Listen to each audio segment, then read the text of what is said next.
Olá, imortais! Sol da Meia-Noite, o tão aguardado retorno de Stephenie Meyer ao universo de Crepúsculo, oferece aos fãs uma nova e sombria perspectiva sobre a icônica história de amor que cativou milhões. Lançado mais de uma década após o auge da febre vampiresca, o livro não é uma sequência, mas sim uma releitura completa dos eventos do primeiro romance, narrados sob a ótica torturada e complexa de Edward Cullen. Esta mudança de narrador transforma a familiar história de um romance adolescente em um thriller psicológico, mergulhando nas profundezas da mente de um predador que luta contra sua própria natureza. Mas será que você está preparado para algumas curiosidades que o livro tem que pode pegar você de surpresa quando lançar a série? Então resolvemos trazer estas 7 curiosidades sem spoiler para você ficar dentro do assunto antes do lançamento da série. O monstro não era uma metáfora, era uma entidade real. Em Crepúsculo, o monstro que Edward Cullen menciona parece uma metáfora elegante para a culpa, o desejo e a luta interior. Mas em Sol da Meia-Noite, essa figura ganha contornos muito mais reais, quase personificados. Não é apenas um sentimento sombrio, é uma presença viva, agindo como uma segunda consciência, uma besta interior que vive à espreita. Este monstro não filosofa, ele ruge, exige e tenta tomar o controle. Stephenie Meyer descreve com precisão os pensamentos fragmentados de Edward, os impulsos violentos e o esforço sobre-humano necessário para manter o autocontrole. Quando Bella entra pela porta da sala de aula de biologia, o monstro desperta com intensidade animalesca. Edward relata uma perda quase total da racionalidade. Os cheiros se intensificam, os sons se apagam e a única coisa que existe é o pulsar do coração dela e o sangue que corre por suas veias. Essa entidade interior não é simbólica, é sensorial, quase física. O livro descreve como Edward calcula rotas de ataque, examina a distância entre os colegas de turma e imagina como poderia matar todos em segundos. Tudo sob o domínio desse instinto predador, que nada tem de poético. Ele não romantiza sua dor, ele teme por sua própria monstruosidade. A adaptação animada tem uma oportunidade única de transformar isso numa linguagem visual poderosa. Imagine o interior da mente de Edward sendo retratado como um espaço sombrio e pulsante, onde o monstro surge como uma versão distorcida de si mesmo. Olhos ardendo em sede, movimentos rápidos e predatórios. A transição entre a consciência racional e a bestial pode ser mostrada em camadas. Mudanças nas cores do ambiente, borrões na visão periférica, respiração acelerada, pulsação sonora se sobrepondo à trilha sonora, o mundo se torna um túnel sensorial focado apenas em Bella, como se ela fosse a única fonte de luz na escuridão insana que Edward tenta manter sob controle. O mais impactante é perceber que esse embate não acontece uma única vez. É constante, repetitivo, exaustivo. Edward precisa lidar com esse monstro todos os dias em que está perto de Bella. E o mais assustador, ele nunca tem total certeza de que vai conseguir vencê-lo. A luta interna é tão real que a certa altura ele cogita fugir como um animal tentando escapar do alcance de sua própria natureza. A série pode transformar isso em uma narrativa visual e emocional intensa, onde o espectador não apenas entende o conflito, ele o sente, o teme e o acompanha com o coração acelerado. No fim, o monstro não é apenas a fome, é o reflexo cruel de quem Edward poderia se tornar se deixasse de resistir. O silêncio de Bella era mais alto que o barulho do mundo. Edward Cullen vive num universo de ruídos mentais incessantes. Cada pensamento humano ao seu redor é como uma faixa sonora invadindo sua percepção. Preocupações triviais, segredos, julgamentos, desejos mal disfarçados. Desde que se tornou vampiro, essa cacofonia constante é sua realidade. Um campo de interferência invisível e esmagador, do qual ele jamais escapa. Ele lê mentes da mesma forma que alguém escuta música ambiente, não por escolha, mas por obrigação, até que Bella Swan entre em cena. No livro Sol da Meia-Noite, a primeira vez que Edward percebe a ausência de pensamentos de Bella não é uma experiência tranquila. Ao contrário, é uma ruptura brutal na sua percepção sensorial. O silêncio dela não se assemelha a uma ausência qualquer. É descrito como um buraco negro, uma falha na estrutura psíquica do mundo. Para Edward, todos os seres humanos são transparentes de uma forma ou de outra. Bella, no entanto, é opaca, imune e inacessível. E esse vazio se destaca com força esmagadora. Edward não interpreta o silêncio como uma paz, mas como um mistério ameaçador. Bella se torna o enigma mais cativante e perigoso que ele já encontrou, e não apenas pela impossibilidade de ler sua mente, mas porque esse vácuo psíquico canaliza toda a sua curiosidade e obsessão. Para alguém que tem acesso irrestrito à parte mais íntima dos outros, os seus pensamentos, ser barrado por um silêncio tão absoluto é como estar diante de uma parede cósmica, inexplicável e, portanto, irresistível. A série animada pode dar vida a esse conceito de forma visualmente brilhante. Imagine assim, uma cena em que Edward caminha por um corredor da escola e cada aluno tem pensamentos flutuando ao redor. Palavras, imagens, ruídos. É um mar de vozes interligadas, um espetáculo invisível de barulho mental. Quando Bella aparece, tudo para. Um corte abrupto no som. Os balões de pensamento se apagam. O mundo ao redor escurece e se desliga por completo. Só há ela, o silêncio absoluto que provoca um desequilíbrio profundo. Esse silêncio é o que transforma Bella em algo extraordinário para Edward. Ela não é especial apenas por ser diferente. Ela é singular por representar o primeiro obstáculo real à sua percepção. E isso, ironicamente, a coloca como a figura mais sonora de sua existência. Quanto menos Edward sabe sobre ela, mais ele precisa saber. Quanto menos ela revela, mais ele se consome em tentar compreendê-la. O silêncio se torna uma armadilha emocional, atraente como uma sirene mística. E, paradoxalmente, ele sente que está mais vulnerável diante do silêncio dela do que esteve sob qualquer ameaça direta. Bella não grita, não fala demais, não se expõe. Mas seu silêncio, esse silêncio grita mais alto que qualquer mente que Edward já leu. A vilania de Rosalie era, na verdade, um ato de proteção.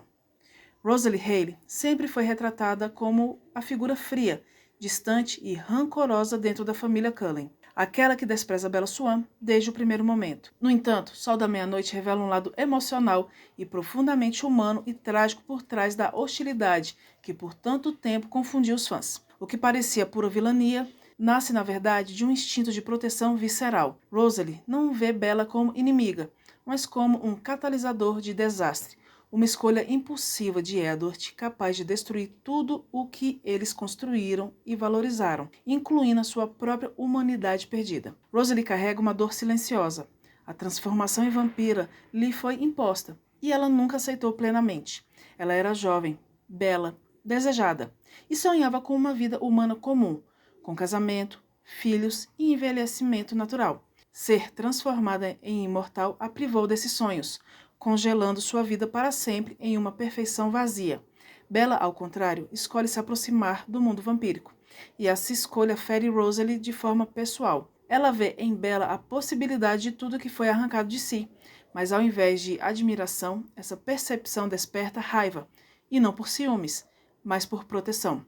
Ela quer salvar Bella da mesma maldição, da mesma prisão eterna. No ponto de vista de Edward, descrito com clareza ali em Sol da Meia-Noite, Rosalie reage ao relacionamento dele com Bella como alguém desesperado diante de uma ameaça à sobrevivência coletiva. Ela não odeia Bella, ela teme o efeito que Bella provoca em Edward.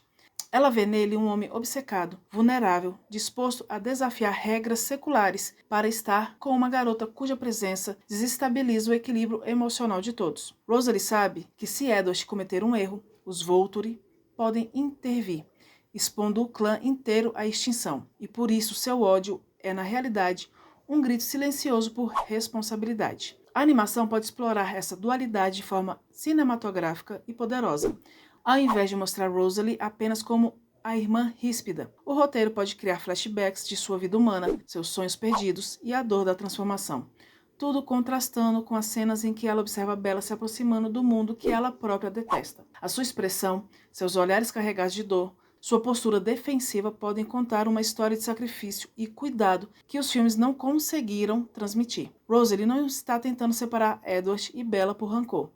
Ela está tentando salvar ambos de um destino do qual não há volta. Isso faz dela não uma vilã, mas a guardiã mais dura daquilo que ainda resta de humano nos Cullen. Jasper não era apenas o irmão com dificuldades, mas um mentor de Edward na batalha interna. Nos filmes da saga Crepúsculo, Jasper Hale é frequentemente lembrado como o vampiro enigmático que mal consegue controlar seus impulsos. Aquele que, em momentos críticos, quase sucumbe à sede de sangue. Mas em Sol da Meia-Noite, a visão de Edward revela uma faceta muito mais complexa e admirável. Jasper é uma força silenciosa de resiliência e, acima de tudo, um espelho necessário para sua própria luta.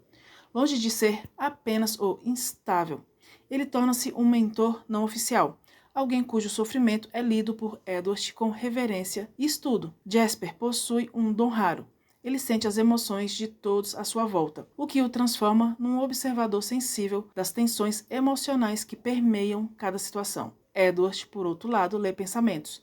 Ambos têm acesso ao universo interno dos outros, mas Jasper também carrega uma bagagem emocional muito mais pesada, vinda de um passado militar e marcado por batalhas e sangue. Jasper tem cicatrizes que não são visíveis, mas que se manifestam na forma como ele lida com sua própria natureza predatória. E é justamente essa vivência que Edward passa a observar com intensidade, usando Jasper como uma espécie de guia para não se perder. No livro, Edward descreve momentos em que observa a postura e os gestos de Jasper em situações de tentação, como se cada microexpressão fosse uma lição. Ele nota o esforço silencioso do irmão em conter os impulsos e se questiona: se ele consegue, talvez eu também possa. Jasper não dá conselhos abertamente, mas sua luta é pública e visceral. Edward aprende através da dor do outro, absorvendo insights sem precisar de palavras. É uma mentoria invisível feita de empatia, solidariedade e identificação. A série animada pode explorar essa dinâmica com nuances visuais e emocionais potentes, imagens em que Jasper está em segundo plano, mas Edward o observa atentamente. Sequências em câmera lenta destacando seu autocontrole, diálogos internos de Edward refletindo sobre os sentimentos que capta através de Jasper. Há espaço para cenas onde os dois trocam olhares carregados de entendimento, mesmo em silêncio. São dois guerreiros travando batalhas internas diferentes, mas com um objetivo comum: não deixar a escuridão tomar conta. Ao transformar Jasper em mentor, a série desafia as percepções do público e resgata um personagem muitas vezes reduzido à superficialidade. Edward não se apoia apenas em Carlyle ou em sua própria força de vontade. Ele precisa de Jasper para lembrar que controlar o monstro é possível, ainda que a cada dia seja uma guerra nova. Jasper, então, deixa de ser um coadjuvante que falha e se torna uma figura de resistência silenciosa. E Edward, por mais orgulhoso que seja, reconhece nele uma fonte de coragem invisível, mas absolutamente indispensável. A fuga para Denali não foi estratégica, foi puro pânico. Nos filmes da saga Crepúsculo, a partida súbita de Edward após seu primeiro encontro com Bella Swan é retratada com uma aura de mistério. Ele desaparece sem grandes explicações, o que levanta suspeitas, mas jamais é explorado em profundidade. Já em Sol da Meia-Noite, entendemos que essa fuga não foi motivada por reflexão nem por tática. Foi um ato instintivo de sobrevivência, movido por pânico absoluto. Edward não saiu para esfriar a cabeça. Ele correu porque estava perigosamente perto de assassinar Bella e toda a turma de biologia. E a única saída que encontrou foi se afastar o mais rápido possível da fonte da ameaça, ele mesmo. A mente de Edward, neste momento, é um turbilhão. O cheiro de Bella desencadeia um impulso incontrolável, tão intenso que supera todos os anos de disciplina que ele acumulou. Ele calcula rotas de ataque, pensa em como bloquear a porta, eliminar testemunhas, até conter os traços de sua presença depois do massacre. E são pensamentos concretos, estruturados, como se uma parte de si estivesse inteiramente rendida à sede assassina. O terror de Edward não vem da ideia de matar, mas de saber que, por um instante, ele quis fazê-lo. Isso quebra tudo o que ele acreditava ser, e o obriga a encarar o lado mais monstruoso e perigoso de sua natureza. A ida para Denali então surge como uma tentativa desesperada de provar para si mesmo que sua atração por Bella não é generalizada. Ele busca Tânia, uma vampira que segue a mesma dieta de sangue animal, e tenta se expor ao seu perfume, ao seu toque, apenas para descobrir que nada lhe desperta a mesma resposta. Bella não é apenas tentadora, ela é singular. Isso torna o perigo ainda maior. Edward percebe que sua obsessão não é fruto de falha no autocontrole, mas de uma conexão única, incompreensível e mortal. A série animada pode transformar essa fuga em uma sequência cinematográfica intensa. Visualmente, pode começar com Edward saindo correndo pela floresta. Os tons da paleta mudam para mostrar seu estado mental sombrio. talvez até fragmentando a imagem em flashes vermelhos, enquanto sua mente ecoa com gritos de culpa e medo.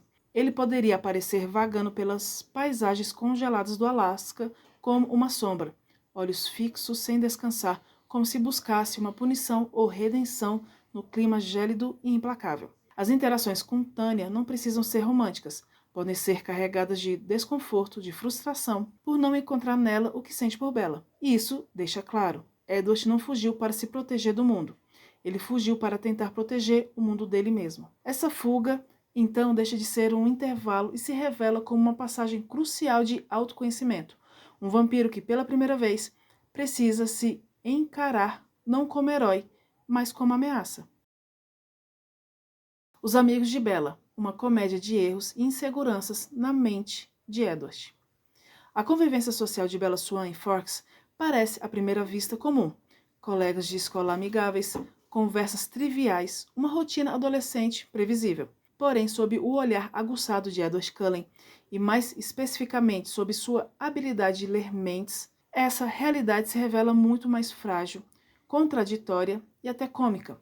Sol da Meia-Noite permite que o leitor acompanhe a avalanche de pensamentos que Edward escuta ao redor de Bella, e essa cacofonia mental revela uma verdadeira tragicomédia adolescente, repleta de inseguranças, ciúmes, intenções superficiais e laços frágeis. Mike Newton, por exemplo, surge como uma fonte constante de irritação para Edward.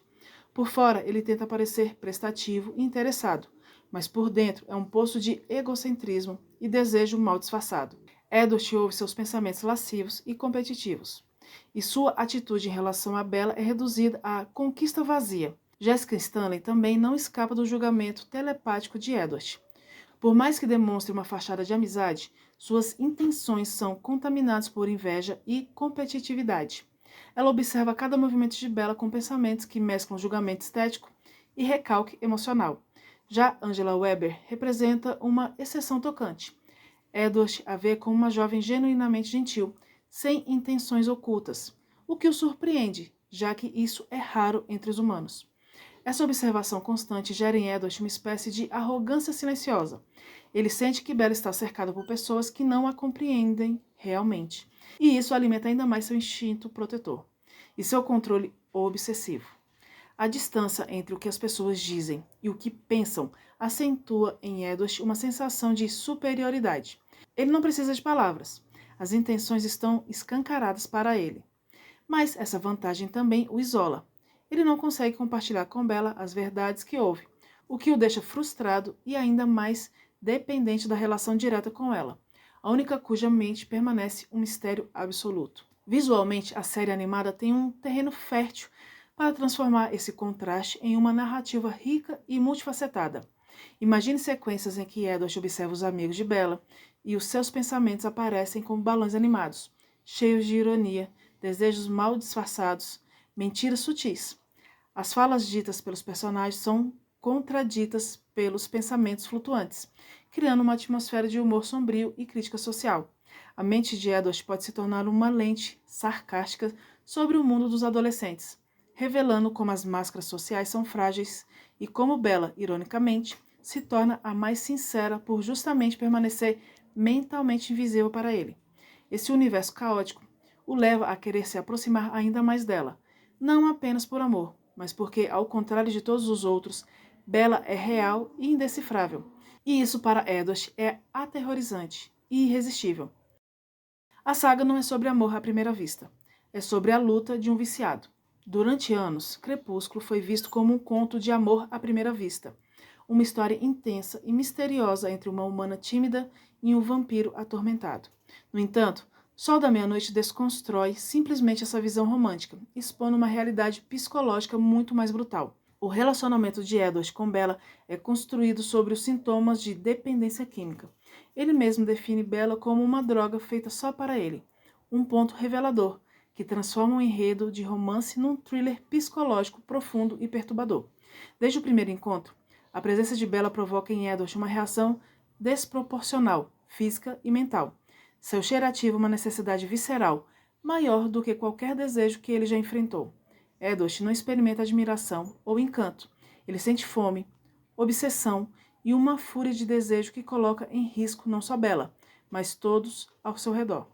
Essa sensação é tão poderosa que ele considera assassiná-la em plena sala de aula, e esse não é o comportamento de um homem apaixonado, mas de um viciado em abstinência, lutando ali para não consumir sua substância.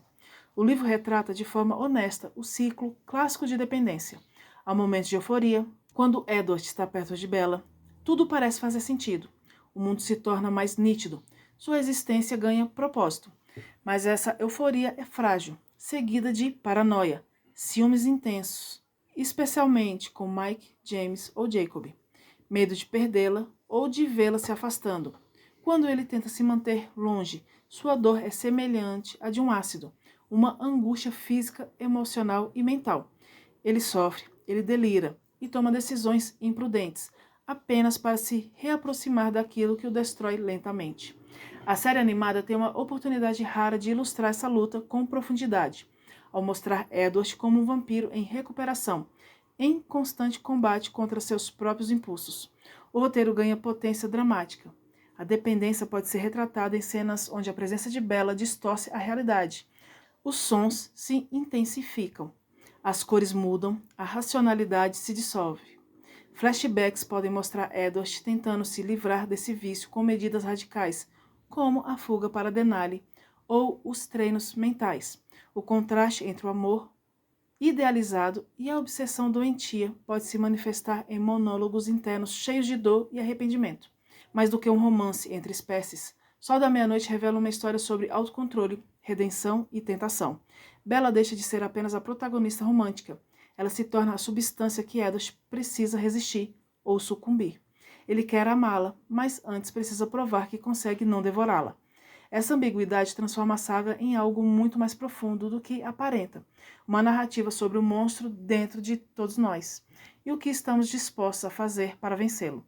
Então é isso, pessoal. Se você acha que Crepúsculo era só brilho de vampiro e corações adolescentes, Sol da Meia-Noite está aqui para te provar que a verdadeira história sempre esteve nas sombras. Cada cena que a série animada pode trazer não é apenas um toque estético, é uma revelação emocional, uma reinterpretação visceral da saga que marcou uma geração.